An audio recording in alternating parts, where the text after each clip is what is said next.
Cyril Payen, qu'est-ce qui a amené Donald Trump à intervenir alors qu'il nous avait dit qu'il prendrait 15 jours pour prendre cette décision?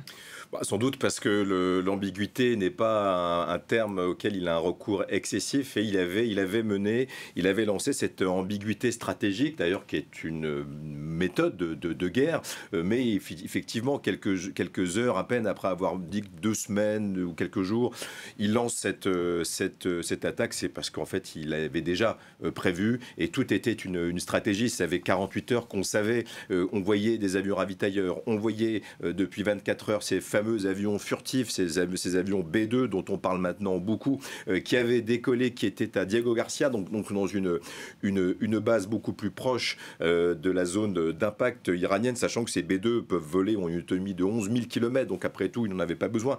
Mais on s'entend bien que les tambours de la guerre, c'était un peu la décision de Donald Trump. Donc on est rentré dans un nouveau concept et qui a d'ailleurs été salué par son nouveau meilleur allié, c'est-à-dire Benyamin Netanyahou, dans une allocution enregistrée qui a été diffusée il y a quelques heures. C'est la paix par la force, c'est un nouveau concept. Il y avait le règne par la force, maintenant c'est la paix par la force, incarnée maintenant par Benyamin Netanyahou, mais aussi par l'Amérique qui est entrée en guerre, avec les conséquences constitutionnelles, les conséquences pour le Proche-Orient et le reste du monde, et donc l'ordre mondial que l'on peut imaginer. Donc, in fine, et pour résumer, jusqu'à maintenant, depuis des années, le droit international, la morale dans la géopolitique était plus ou moins respectée. On faisait au moins semblant.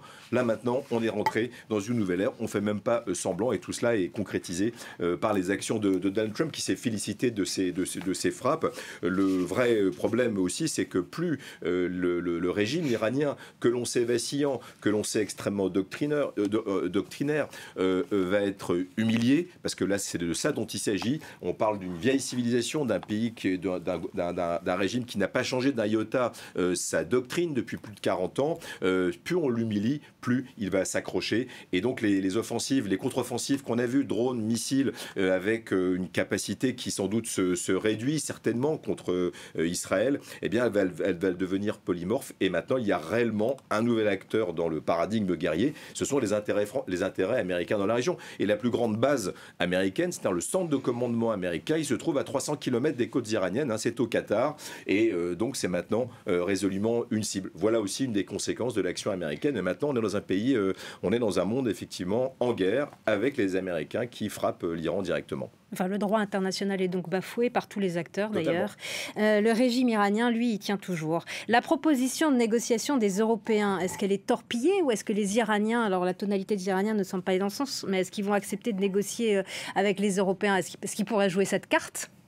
Écoutez, on l'a vu, les discussions de Jean-Noël Barrot, le ministre des Affaires étrangères, il y a 48 heures, suite à un conseil de défense avec les injonctions du président français. Cette demande de réunion de l'Europe avec le ministre des Affaires étrangères iranien, qui de toute façon, lui, a dit, d'abord, il ne laissait pas déplacer, et puis ensuite, il a dit, le temps va tellement vite qu'on est un peu dépassé, mais il a dit qu'il ne négociait pas sous les bombes. Donc on voit bien que, pour répondre à la question, que on peut le comprendre, non, est toujours à la traîne. Sous les bombes. Pardon ? On peut le comprendre qu'ils ne veulent pas négocier sous les bombes. Totalement, c'est aussi là où on parle de morale internationale, de droit international, quoi qu'il en soit. Mais on voit bien que, évidemment, la diplomatie européenne, si elle existe, parce qu'elle est non plus, elle n'est pas très cohérente ni homogène, évidemment, il n'y a pas que sur ce sujet, elle est toujours avec un train de retard à poursuivre cette fuite en avant militaire de Benyamin Netanyahou, puis maintenant de Donald Trump, où on est vraiment dans l'ère de l'explosion du multilatéralisme, qui incarne les relations internationales pour la négociation de porte à porte, de gré à gré. Donc les Européens finalement ne pèsent pas tellement dans la balance. Ils sont, mais au Proche-Orient également, puisque les pays voisins ne veulent pas d'un éclatement in fine du Proche-Orient, une déstabilisation qui leur fait peur. Donc ils demandent d'abord appel à la retenue, mais parlons aujourd'hui de retenue, mais aussi de revenir à la table des négociations. Mais on voit bien qu'aujourd'hui, on en est extrêmement loin de quel que soit le parti qui pourrait s'asseoir face à face sur une table des négociations. Merci beaucoup Cyril Payen pour votre analyse. Merci à vous.